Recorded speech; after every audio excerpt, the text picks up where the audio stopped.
YouTubers, and welcome to another Doctor Who action figure review. In today's review we're looking at the latest release from the 5-inch range, which is the Impossible set, featuring the 11th Doctor from The Snowmen and Oswin from Asylum of the Daleks. Now, according to the write-up on Forbidden Planet International's website, this set was originally intended to be the San Diego Comic-Con release for 2014.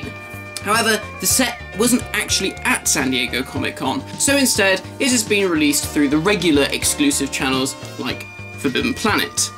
So, before we begin, let's take a look at the packaging. The set comes in an interesting and visually striking package.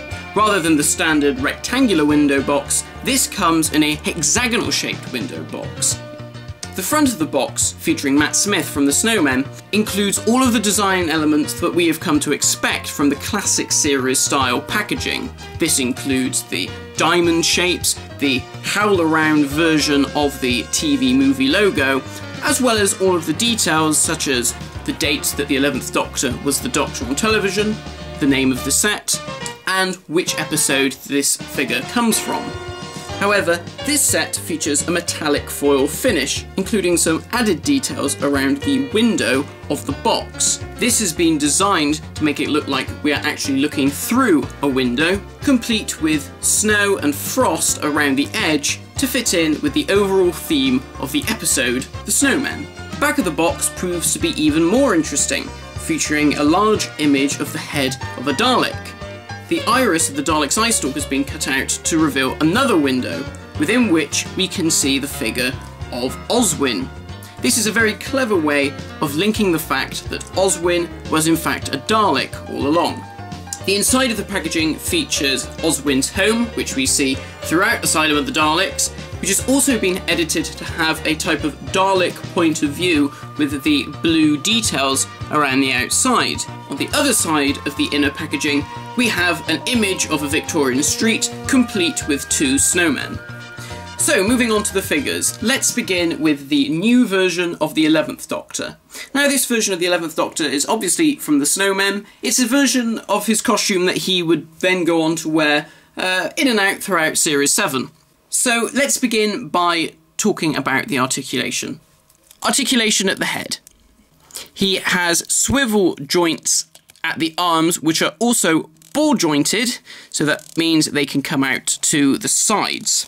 Now, there is a slight issue with this because, as you can see from me trying to move it, the joints are rather stiff. Now, the figure also has articulation at the biceps here, but the reason why I've said this isn't a bit of a problem is because the shoulder articulation is so stiff that when you try and bring his shoulders out like this, there is a lot of stress on the pegs that join this piece of the arm to the shoulder joint.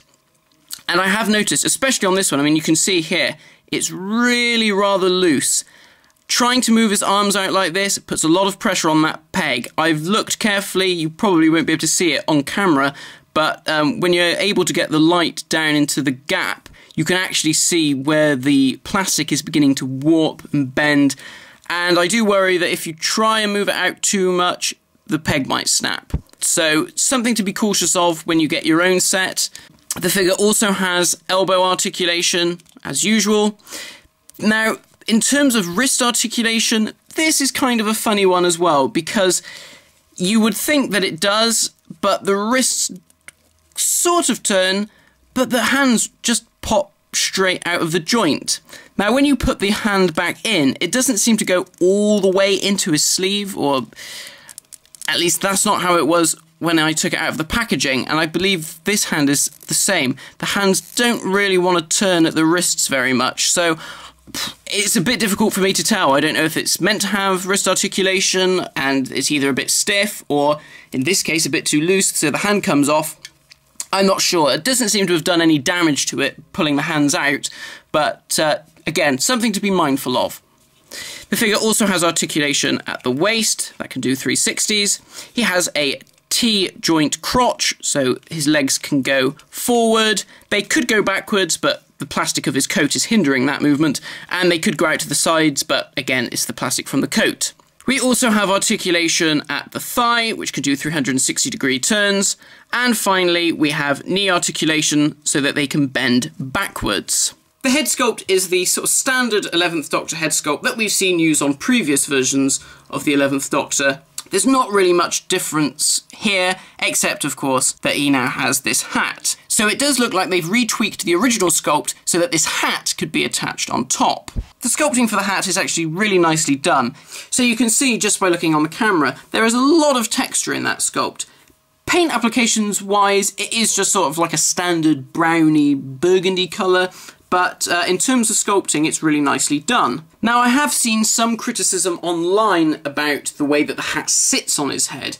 If you look at the image on the front of the box, Matt Smith tends to wear this hat a bit lower down his head. So I have seen people try to alter it to make it look more like the image on the box. Personally, it really doesn't bother me. I think it looks fine the way it is. I have seen other people's where the hat doesn't look like it's quite attached right, so it does look a bit dodgy, but thankfully mine came out okay. The only issue is the glue that's been used to attach the hat to his head has come all the way down onto his forehead. Now, you may not be able to see it very well on camera, but you can see that there is a slight sheen of gloss there just bouncing off his forehead. That is glue. If we zoom in a bit more, you can see there's a few more flakes that have kind of been, not sure if they've been painted over or what, but it's a bit of a mess. The camera doesn't really pick it up that well, but in hand, it doesn't look great.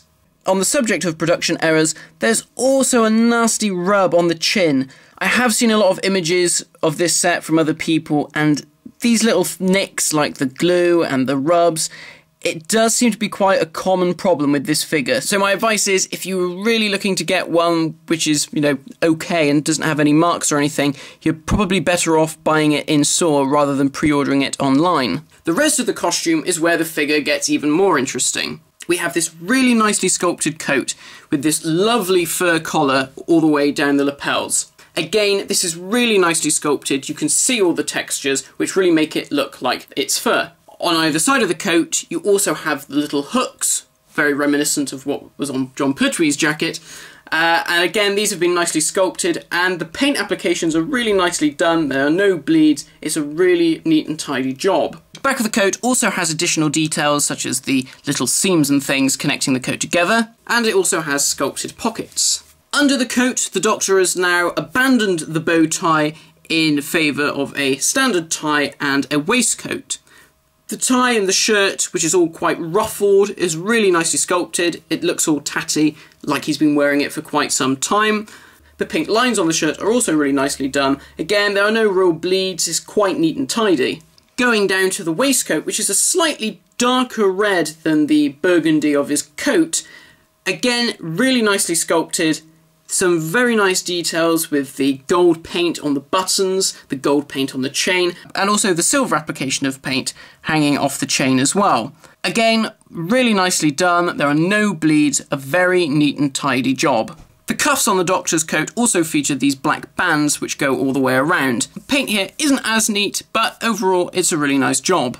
Finally, the legs are just the same legs that have been used on previous 11th Doctor figures.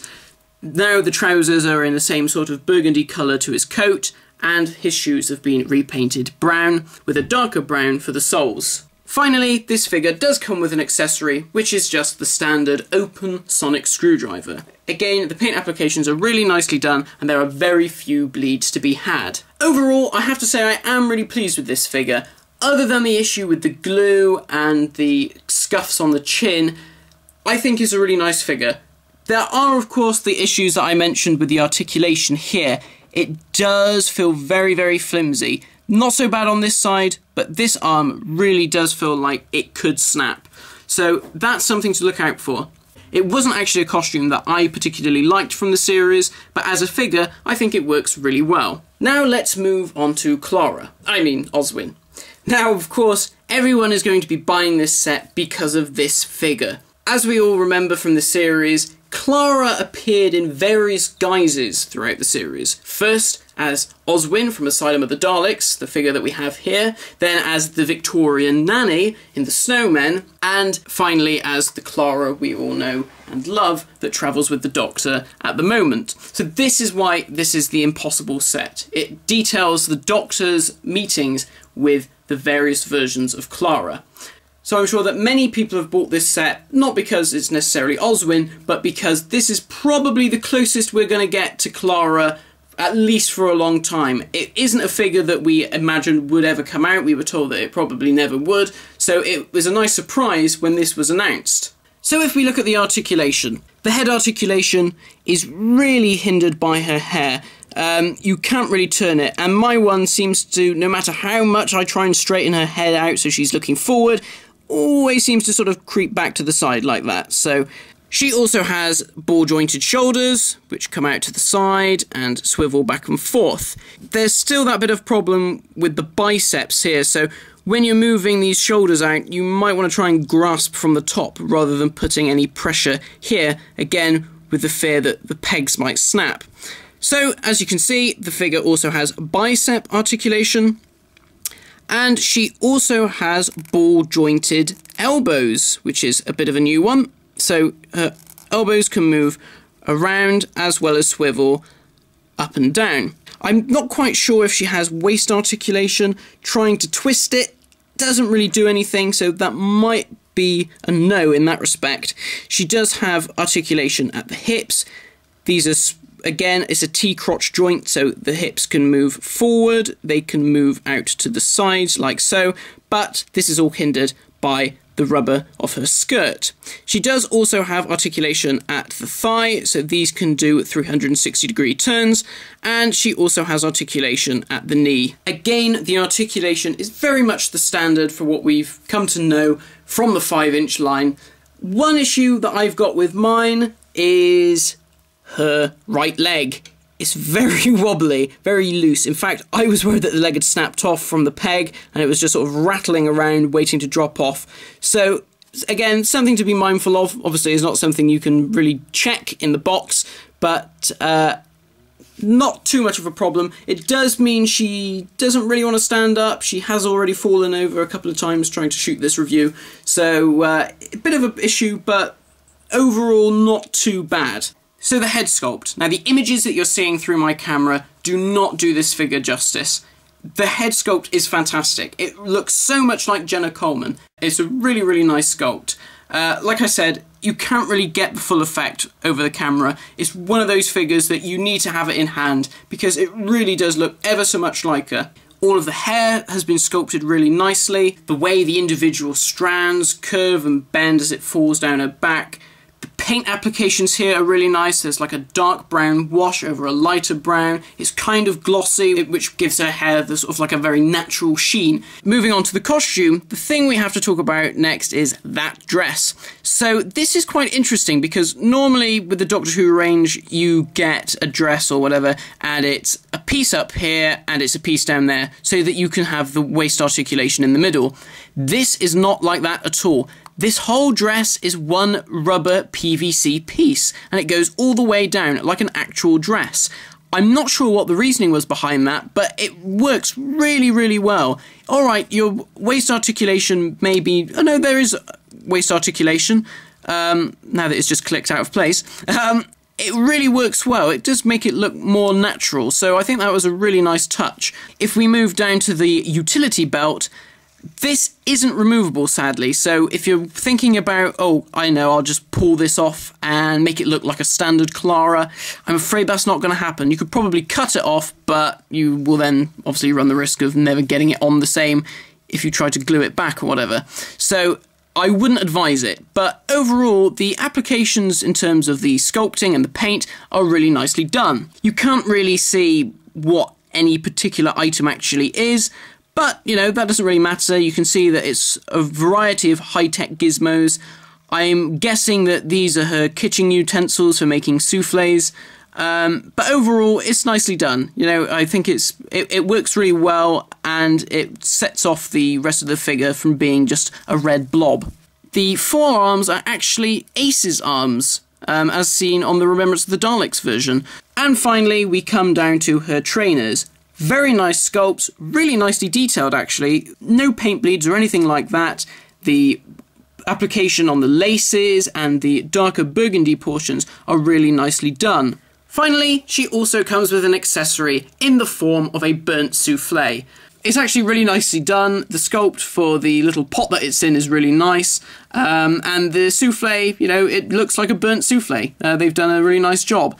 Unfortunately, she doesn't hold on to the souffle that well. It's a bit cack-handed in her hands. You can just kind of push her hands together enough for her to grasp it, but it's not really a tight squeeze. Overall, I think this is a really nice set. The 11th Doctor and Oswin are both very nice figures. Like I said, I wasn't really keen on the 11th Doctor's costume, as his wasn't a figure that I was particularly interested in when getting this set. However, having the figure in hand is actually a really nice figure. Obviously, the main focal point of this set is Oswin. Most people are going to buy it because they're going to want a 5-inch scale Clara on their shelves, and although this isn't Clara and there's not anything that Clara wears, it will do the job. So thanks for watching this review, guys, and I will see you next time for my review on Ace from Silver Nemesis. Now, according to the write-up on Forbidden Planet International's website... Oh, and there goes Clara. Oh, Clara.